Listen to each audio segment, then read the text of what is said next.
हैदराबाद नाम तो सुना होगा।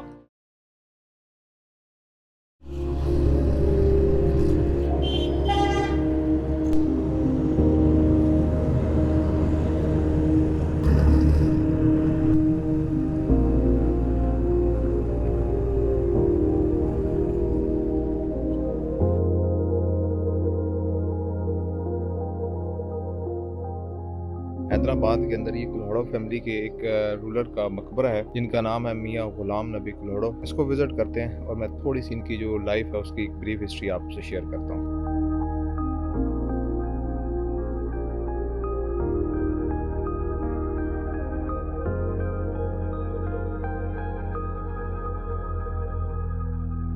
कुल्हड़ो फैमिली सिंध के हुक्मरान खानदानों में एक अहम खानदान है। मियाँ गुलाम नबी कुल्हड़ो इसी खानदान का एक अहम रुकन था। लेकिन इससे पहले मैं आपको मियाँ गुलाम नबी कुल्हड़ो के भाई मियाँ गुलाम शाह कुल्हड़ो के बारे में बताना चाहूँगा। गुलाम शाह कुल्हड़ो ने 1757 में सिंध की बागडोर संभाली। इसी हुक्मरान ने 1768 में दरियाए सिंध के किनारे एक शहर आबाद किया जिसे हैदराबाद का नाम दिया गया। जल्द ही ये शहर सिंध की शनाख्त और मरकजी मकाम बन गया। गुलाम शाह कुल्हड़ो ने यहाँ एक किला भी तामीर करवाया जो पक्का किला के नाम से मशहूर हुआ। इस किला के मौजूदा हालात मैं आपको थोड़ी देर बाद दिखाने वाला हूँ। गुलाम शाह की वफात के बाद 1775 में मियाँ गुलाम नबी कुल्हड़ो तख्त पर बरजुमान हुआ। 30 साला ये जवान 1 साल की ही हुक्मरानी के बाद एक जंग में जान की बाजी हार गया। मियाँ गुलाम नबी कुल्हड़ो की मैयत को यहाँ यानी हैदराबाद लाया गया और तदफीन के बाद उसकी कब्र पर यह शानदार मकबरा तामीर करवाया गया। ये एंट्रेंस है, वहाँ पर भी एक कॉरिडोर सा बना हुआ है और उसके बाद ये एक वॉकवे है और यहाँ पर ये पूरा मकबरा मौजूद है। इंटरेस्टिंगली इस मकबरे के आते में इस वक्त हमारे अलावा कोई और मौजूद नहीं है। और उससे बड़ी इंटरेस्टिंग चीज़ जो है ना, इंटरेस्टिंग कह लें या अनफॉर्चुनेट कह लें कि इसके दरवाजे के ऊपर ताला लगा हुआ है। रूम का मैंने ना चारों तरफ से चक्कर लगाया है। 2 और दरवाजे हैं लेकिन वो भी लॉक हैं, मुझे नहीं पता क्या वजह है।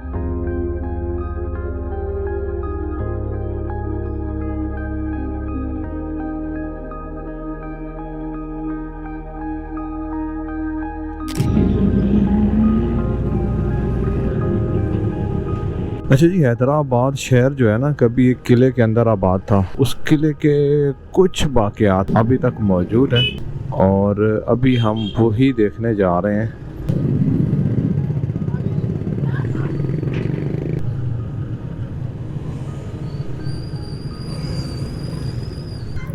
दरगाह 2 कब्र, जैसे ऑन रोड ये दरगाह बनी हुई है, ताला लगा हुआ है। और जनाब ये सारा जो है ना हैदराबाद का पुराना कदीम किला है। यार देखें कितना बड़ा सकाफती विरसा है और क्या हाल हो गया इसका। अभी यहाँ से आप देखें ना पूरी ये दीवार किले की नज़र आ रही है। और दूसरा इसको कहते हैं पक्का किला। एक यहाँ पर कच्चा किला भी है। अब पक्के किले का ये हाल है तो आप सोचें कच्चे किले का क्या हाल होगा।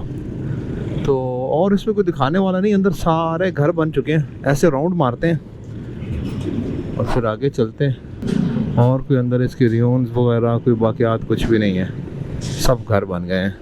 अल्लाह अकबर। मुझे तो बड़ा अफसोस होता है यार, ये जो हिस्टोरिकल हमारे एसेट्स हैं ना, ये एक्चुअली मेरे दाएं साइड में ना ये सारा किला है। अभी यहाँ पे तो ऊपर आपको दीवार नज़र आ रही होगी उसकी, जो बुर्ज बने होते थे, लेकिन इधर सारी नई कंस्ट्रक्शन हो चुकी है। और चौधरी ये देखें यार, शायद अब इसको रिकवर किया भी नहीं जा सकता। इसके साथ जो होना था ना वो हो चुका है।